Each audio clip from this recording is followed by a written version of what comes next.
The Three Musketeers by Alexandre Dumas. Chapter 63. The Drop of Water. Rochefort had scarcely departed when Madame Bonacieux re-entered. She found Milady with a smiling countenance. "Well," said the young woman, "what you dreaded has happened. This evening or tomorrow the cardinal will send someone to take you away." "Who told you that, my dear?" asked Milady. "I heard it from the mouth of the messenger himself." "Come and sit down close to me," said Milady. "Here I am. Wait till I assure myself that nobody hears us. Why all these precautions? You shall know." Milady arose, went to the door, opened it, looked in the corridor, and then returned and seated herself close to Madame Bonacieux. "Then," said she, "he has well played his part." "Who has?" "He who just now presented himself to the abbess as a messenger from the cardinal." "It was, then, a part he was playing?" "Yes, my child." "That man, then, was not—" "That man," said Milady, lowering her voice, "is my brother." "Your brother!" cried Madame Bonacieux. "No one must know this secret, my dear, but yourself. If you reveal it to anyone in the world, I shall be lost, and perhaps yourself likewise." "Oh, my God!" "Listen. This is what has happened. My brother, who was coming to my assistance to take me away by force if it were necessary, met with the emissary of the cardinal, who was coming in search of me. He followed him. At a solitary and retired part of the road he drew his sword, and required the messenger to deliver up to him the papers of which he was the bearer. The messenger resisted. My brother killed him."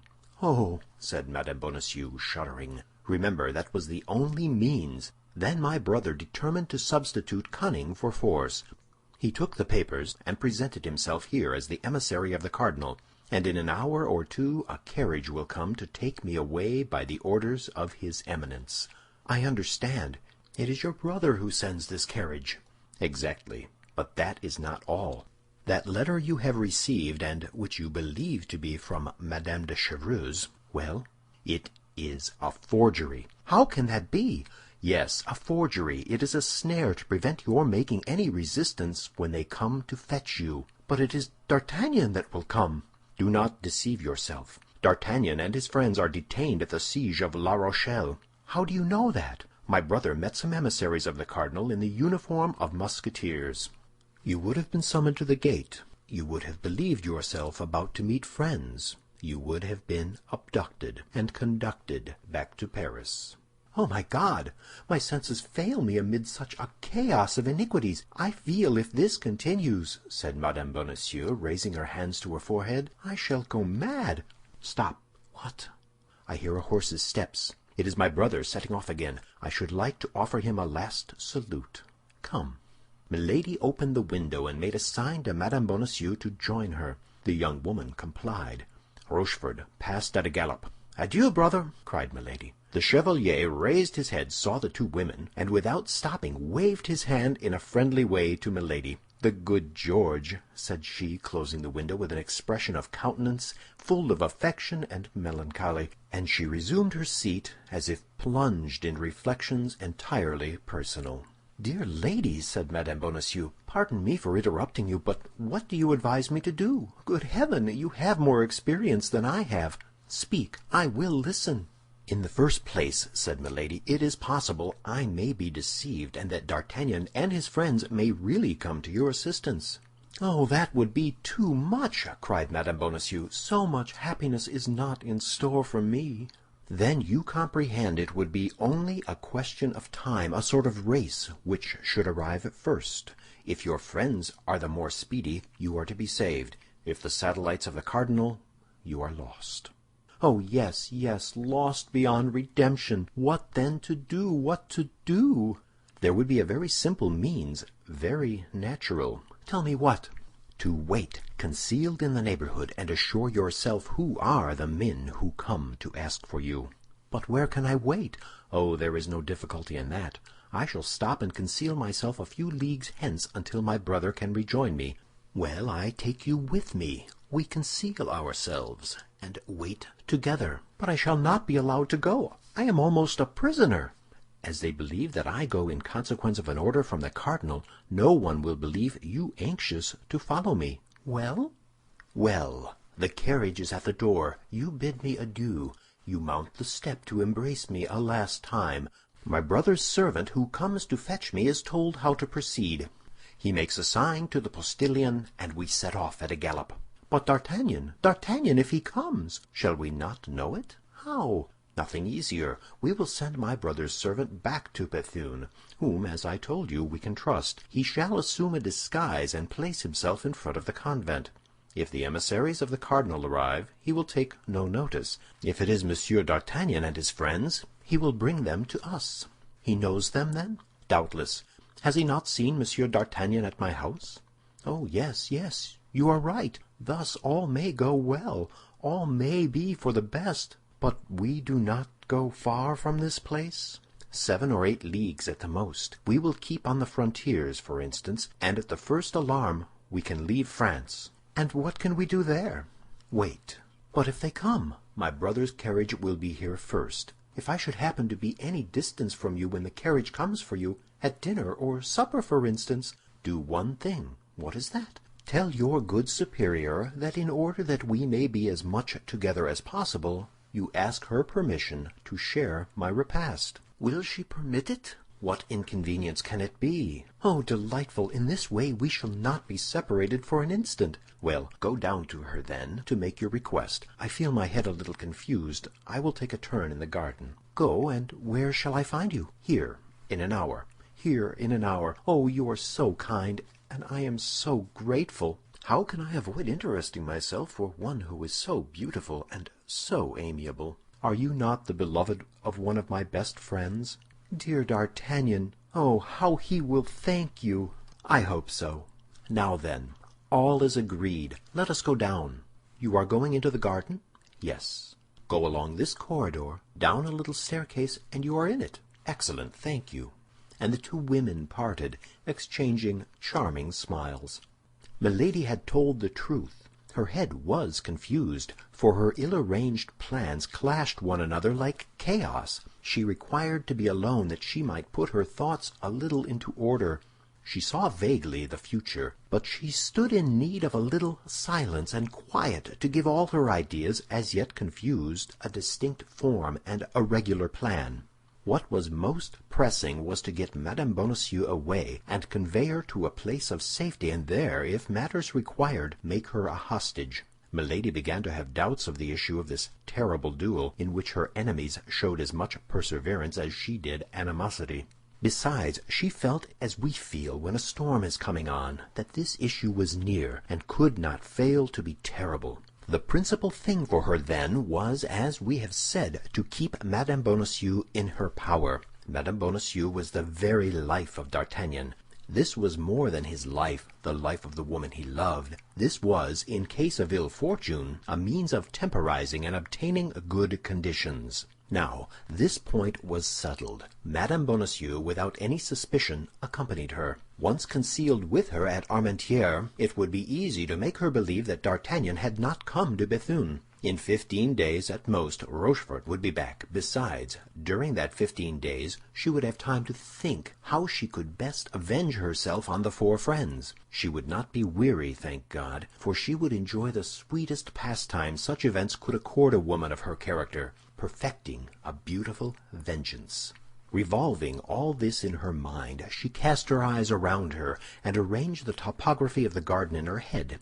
Milady was like a good general who contemplates at the same time victory and defeat, and who is quite prepared, according to the chances of the battle, to march forward or to beat a retreat. At the end of an hour she heard a soft voice calling her. It was Madame Bonacieux's. The good abbess had naturally consented to her request, and as a commencement they were to sup together.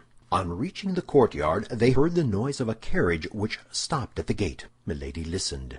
"Do you hear anything?" said she. "Yes, the rolling of a carriage. It is the one my brother sends for us. Oh, my God!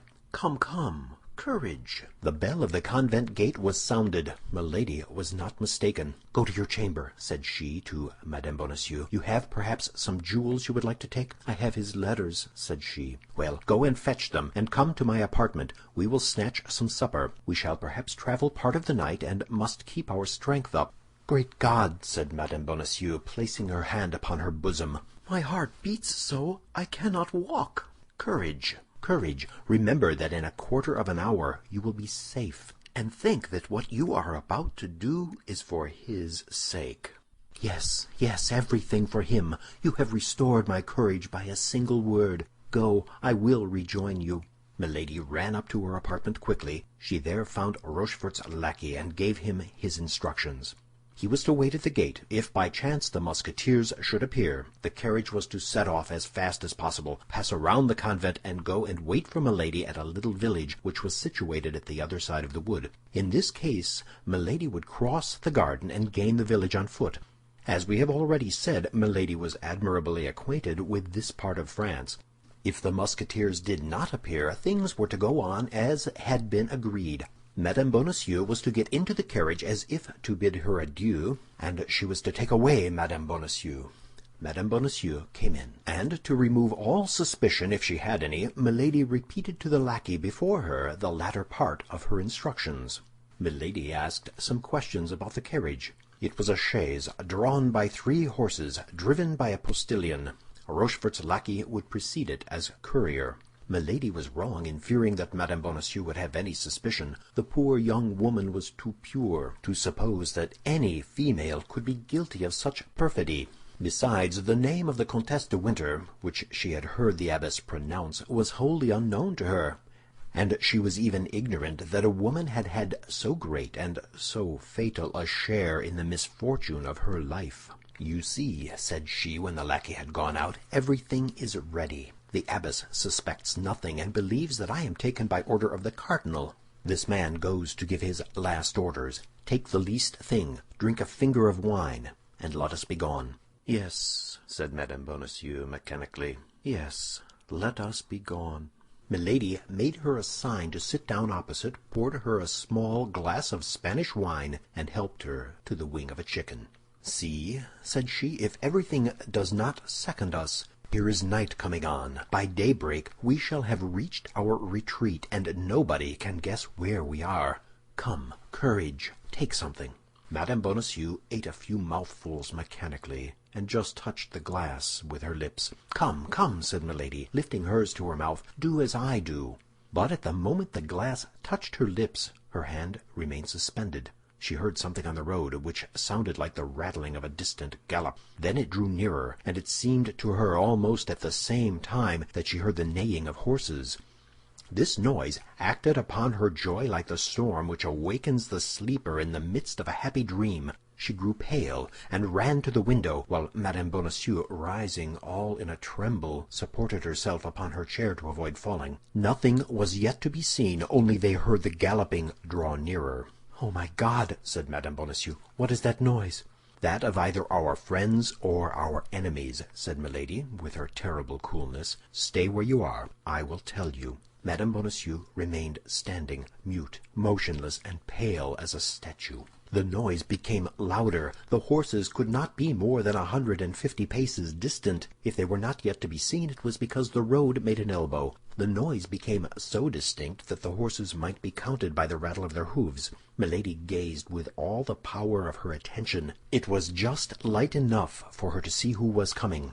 All at once, at the turning of the road, she saw the glitter of laced hats and the waving of feathers. She counted 2, then 5, then 8 horsemen. One of them preceded the rest by double the length of his horse. Milady uttered a stifled groan. In the first horseman she recognized D'Artagnan. "Oh, my God, my God!" cried Madame Bonacieux. "What is it?" "It is the uniform of the cardinal's guards. Not an instant to be lost. Fly, fly!" "Yes, yes, let us fly!" repeated Madame Bonacieux, but without being able to make a step, glued as she was to the spot by terror. They heard the horsemen pass under the windows. Come then, cried Milady, trying to drag the young woman along by the arm. "Thanks to the garden, we yet can flee. I have the key, but make haste. In 5 minutes it will be too late." Madame Bonacieux tried to walk, made 2 steps, and sank upon her knees. Milady tried to raise and carry her, but could not do it. At this moment they heard the rolling of the carriage, which at the approach of the Musketeers set off at a gallop. Then 3 or 4 shots were fired. "For the last time, will you come?" cried Milady. "Oh, my God, my God! You see my strength fails me. You see plainly I cannot walk. Flee alone." "Flee alone, and leave you here? No, no, never!" cried Milady. All at once she paused. A livid flash darted from her eyes. She ran to the table, emptied into Madame Bonacieux's glass the contents of a ring, which she opened with singular quickness. It was a grain of reddish color, which dissolved immediately. Then, taking the glass with a firm hand, she said, "Drink. This wine will give you strength. Drink." And she put the glass to the lips of the young woman, who drank mechanically. "This is not the way that I wished to avenge myself," said Milady, replacing the glass upon the table with an infernal smile. "But, my faith, we do what we can." And she rushed out of the room. Madame Bonacieux saw her go, without being able to follow her. She was like people who dream they are pursued, and who in vain try to walk. A few moments passed. A great noise was heard at the gate. Every instant Madame Bonacieux expected to see Milady, but she did not return. Several times, with terror no doubt, the cold sweat burst from her burning brow. At length she heard the grating of the hinges of the opening gates. The noise of boots and spurs resounded on the stairs. There was a great murmur of voices which continued to draw near, amid which she seemed to hear her own name pronounced. All at once she uttered a loud cry of joy and darted toward the door. She had recognized the voice of D'Artagnan. "D'Artagnan, D'Artagnan!" cried she. "Is it you? This way, this way!" "Constance, Constance!" replied the young man. "Where are you? Where are you? My God!" At the same moment the door of the cell yielded to a shock rather than opened. Several men rushed into the chamber. Madame Bonacieux had sunk into an armchair, without the power of moving. D'Artagnan threw down a yet smoking pistol which he held in his hand, and fell on his knees before his mistress. Athos replaced his in his belt. Porthos and Aramis, who held their drawn swords in their hands, returned them to their scabbards. "Oh, D'Artagnan, my beloved D'Artagnan, you have come, then, at last. You have not deceived me. It is indeed thee." "Yes, yes, Constance, reunited." "Oh, it was in vain she told me you would not come. I hoped in silence. I was not willing to fly. Oh, I have done well. How happy I am!" At this word she, Athos, who had seated himself quietly, started up. "She? What she?" asked D'Artagnan. "Why, my companion. She who out of friendship for me wished to take me from my persecutors. She who, mistaking you for the cardinal's guards, has just fled away." "Your companion!" cried D'Artagnan, becoming more pale than the white veil of his mistress. "Of what companion are you speaking, dear Constance?" "Of her whose carriage was at the gate, of a woman who calls herself your friend, of a woman to whom you have told everything." "Her name, her name!" cried D'Artagnan. "My God, can you not remember her name?" "Yes, it was pronounced in my hearing once. Stop, but it is very strange. Oh, my God! My head swims. I cannot see." "Help! Help, my friends! Her hands are icy cold!" cried D'Artagnan. "She is ill! Great God, she is losing her senses!" While Porthos was calling for help with all the power of his strong voice, Aramis ran to the table to get a glass of water, but he stopped at seeing the horrible alteration that had taken place in the countenance of Athos, who, standing before the table, his hair rising from his head, his eyes fixed in stupor, was looking at one of the glasses, and appeared a prey to the most horrible doubt. "Oh," said Athos, "oh, no, it is impossible. God would not permit such a crime." "Water, water!" cried D'Artagnan, "water!" "Oh, poor woman, murmured Athos in a broken voice. Madame Bonacieux opened her eyes under the kisses of D'Artagnan. "She revives!" cried the young man. "Oh, my God, I thank thee!" "Madame," said Athos, "madame, in the name of heaven, whose empty glass is this?" "Mine, monsieur," said the young woman in a dying voice. "But who poured the wine for you that was in this glass?" "She." "But who is she?" "Oh, "I remember," said Madame Bonacieux, "the Comtesse de Winter." The four friends uttered one and the same cry, but that of Athos dominated all the rest. At that moment the countenance of Madame Bonacieux became livid. A fearful agony pervaded her frame, and she sank panting into the arms of Porthos and Aramis. D'Artagnan seized the hands of Athos with an anguish difficult to be described. "And what do you believe?" His voice was stifled by sobs. "I believe everything," said Athos, biting his lips till the blood sprang to avoid sighing. "D'Artagnan, D'Artagnan!" cried Madame Bonacieux. "Where art thou? Do not leave me. You see, I am dying." D'Artagnan released the hands of Athos, which he still held clasped in both his own, and hastened to her. Her beautiful face was distorted with agony. Her glassy eyes had no longer their sight. A convulsive shuddering shook her whole body. The sweat rolled from her brow. "In the name of heaven, run! Call! Aramis, Porthos, call for help!" "Useless," said Athos, "useless. For the poison which she pours, there is no antidote." "Yes, yes, help, help," murmured Madame Bonacieux. "Help." Then, collecting all her strength, she took the head of the young man between her hands, looked at him for an instant, as if her whole soul passed into that look, and with a sobbing cry, pressed her lips to his. "Constance, Constance!" cried D'Artagnan. A sigh escaped from the mouth of Madame Bonacieux, and dwelt for an instant on the lips of D'Artagnan. That sigh was the soul, so chaste and so loving, which reascended to heaven.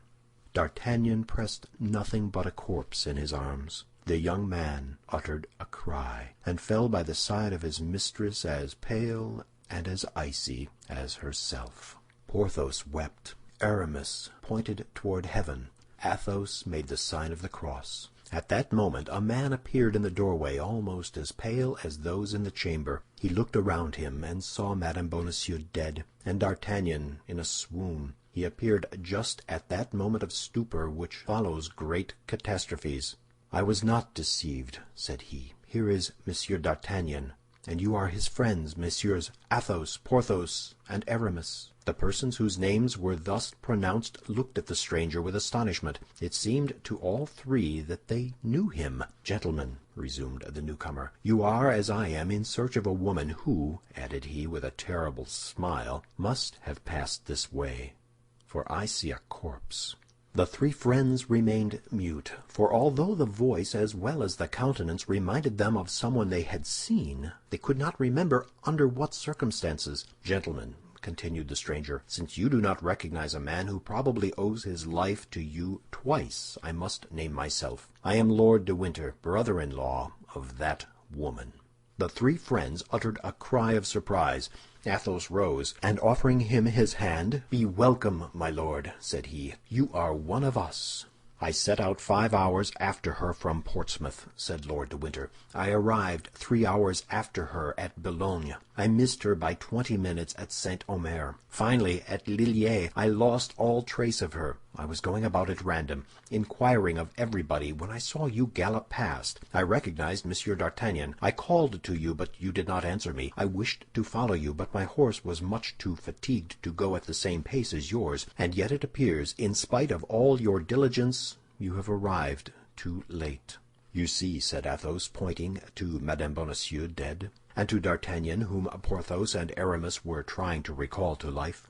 "Are they both dead?" asked Lord de Winter, sternly. "No," replied Athos. "Fortunately, Monsieur d'Artagnan has only fainted."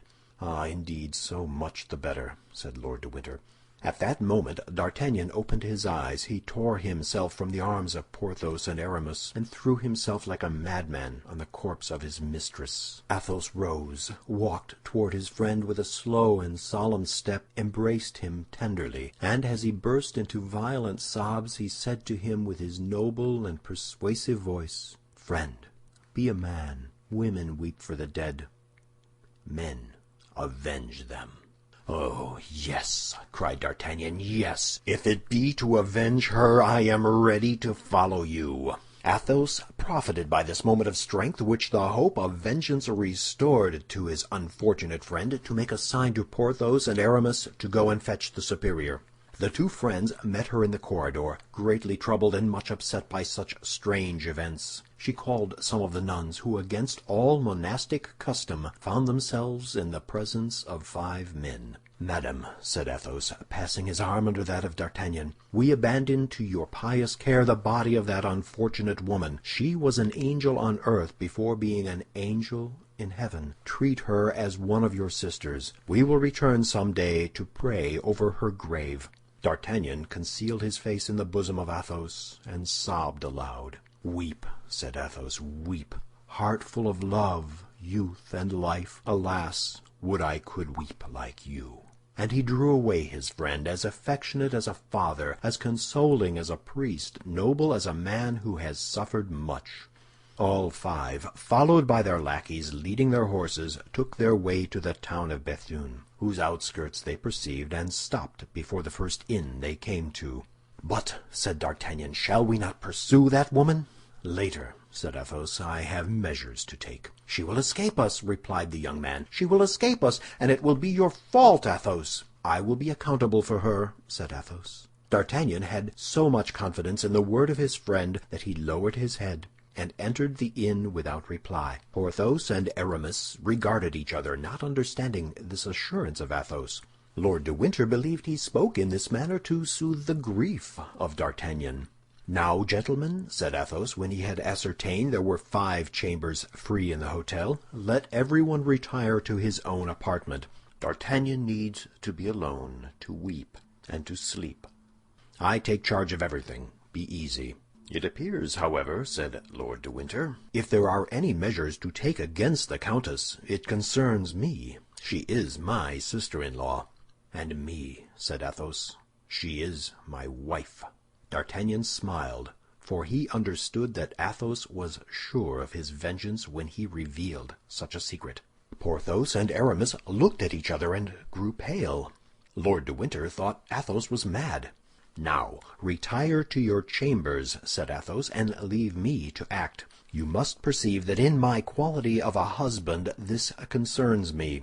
Only, D'Artagnan, if you have not lost it, give me the paper which fell from that man's hat, upon which is written the name of the village of—" "Ah," said D'Artagnan, "I comprehend. That name written in her hand." "You see, then," said Athos, "there is a God in heaven still." End of chapter 63.